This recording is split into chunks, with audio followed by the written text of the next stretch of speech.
Vous écoutez, Entre peuple et élite, le populisme de droite, un livre écrit par Frédéric Guillaume Dufour et lu par la voix modélisée de Guy Nadon. Introduction.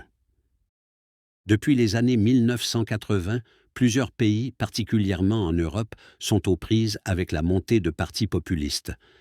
Initialement présents notamment en France, au Danemark, en Norvège et en Autriche, ces partis ont lentement réussi à s'établir dans plusieurs démocraties européennes depuis les années 1990.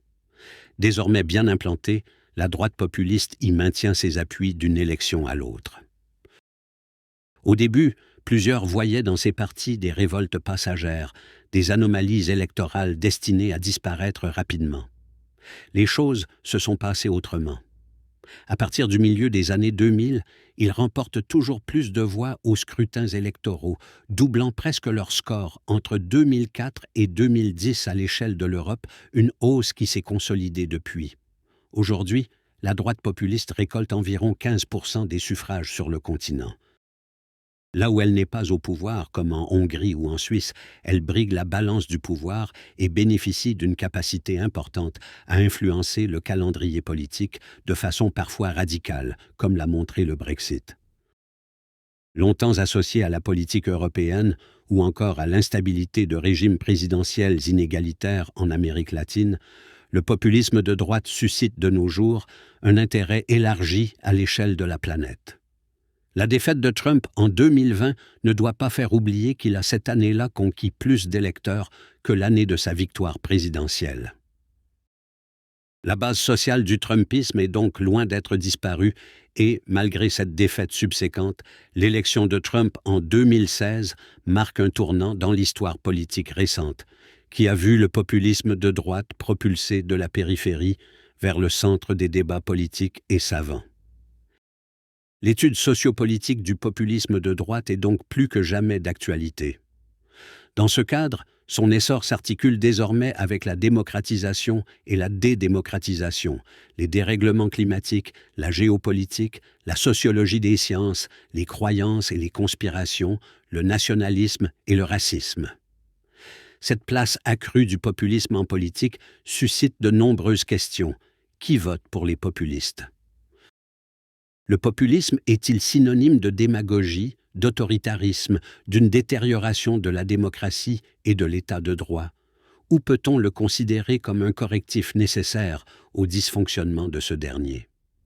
Par ailleurs, en quoi la prise du pouvoir par des formations populistes se répercute-t-elle sur les droits des femmes et des minorités? Peut-on ainsi dresser un état de la recherche sur cet objet et avancer des pistes de réflexion pour comprendre sa montée en puissance? On trouve un élément d'explication dans l'opposition d'ordre moral que met en scène le populisme entre le peuple et les élites. À gauche comme à droite, il dévalorise systématiquement l'expertise au profit de la revendication d'un accès spontané à une vérité fortement teintée d'émotion, d'intuition et de sentiments. Si l'articulation du populisme avec d'autres phénomènes politiques comme l'autoritarisme, le nationalisme ou le fascisme ne fait pas l'unanimité parmi les chercheurs, pour plusieurs, c'est une idéologie qui trouve particulièrement preneur dans des milieux non pas nécessairement moins fortunés, mais moins éduqués ou moins nantis en capital scolaire, symbolique et culturel. Ces assises sont généralement plus solides hors des centres urbains, les hommes y sont plus sensibles que les femmes, et les milieux évangéliques semblent également un terrain fertile à l'adhésion aux politiques de ces formations. Qu'en est-il exactement? Définition du populisme de droite. Un concept doit permettre de cerner un phénomène et de le distinguer de phénomènes avec lesquels il partage un air de famille. Ce n'est pas toujours facile dans l'univers mouvant des questions sociales et politiques, où le sens des mots est un enjeu de lutte en soi. Comme plusieurs des notions mobilisées par les sciences sociales, celle de populisme connaît une carrière prospère dans les médias et en politique. Certains l'emploient pour décrire un style politique non conventionnel, d'autres s'en servent pour qualifier le recours à des arguments qu'ils estiment démagogiques ou simplistes. Des acteurs, à gauche comme à droite, ont cherché à récupérer le terme et à en inverser le stigmate dans le but de se présenter comme les authentiques porte-parole du peuple. Par exemple, Steve Bannon, l'ancien stratège de Donald Trump, ira jusqu'à embrasser l'accusation de raciste formulée à son endroit. Devant des partisans du Rassemblement national en mars 2018, il invitera ceux-ci à porter cette épithète comme un badge d'honneur. En désamorçant de telles critiques, les populistes de droite devancent souvent leurs adversaires. Quand ces derniers leur font la morale, ils se délectent de ces leçons de bienséance parce qu'ils savent pertinemment qu'elles horripilent leur base. Lorsqu'ils se font traiter de haut par des universitaires offensés, ils marquent des points. Lorsqu'ils se font ridiculiser, ils s'assurent que leur base a bien mesuré le mépris dont elle est l'objet. Ils marquent à nouveau des points. Nonobstant ce jeu politique autour du terme mobilisé, de quoi parle-t-on exactement? Avant de cibler le populisme de droite, on peut chercher à formuler une définition générale relativement consensuelle du populisme. Suivant le politologue K. Moudé, le populisme est une idéologie peu substantielle qui fusionne avec d'autres idéologies comme le nationalisme ou le socialisme pour se donner un contenu plus riche.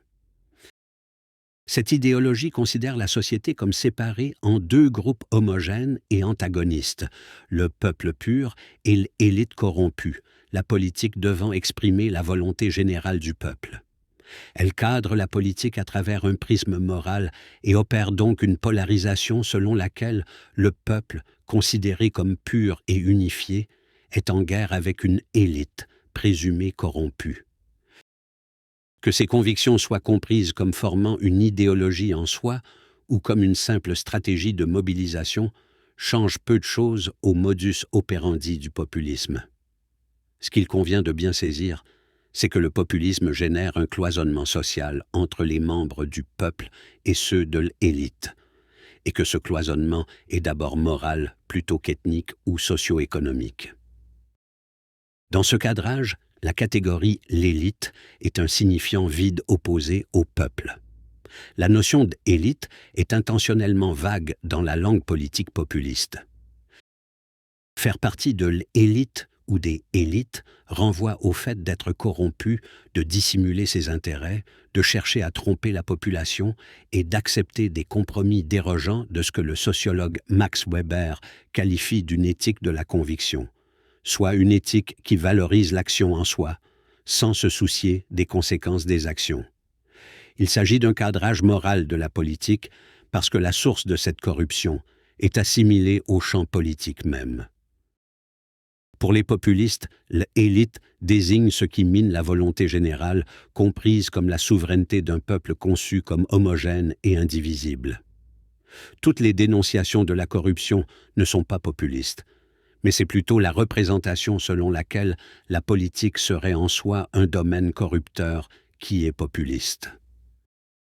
Parce que nous insistons sur l'importance du clivage moral mis en avant par les acteurs et sur la conception de la politique comme un univers qui corrompt, notre définition sociopolitique du populisme est plus exigeante que certaines.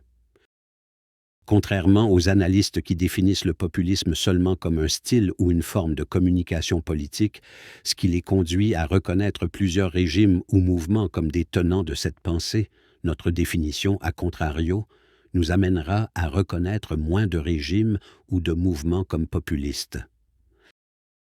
La catégorie peuple, elle, désigne un ensemble pur, un paradis d'avant la chute, engendré par la politique.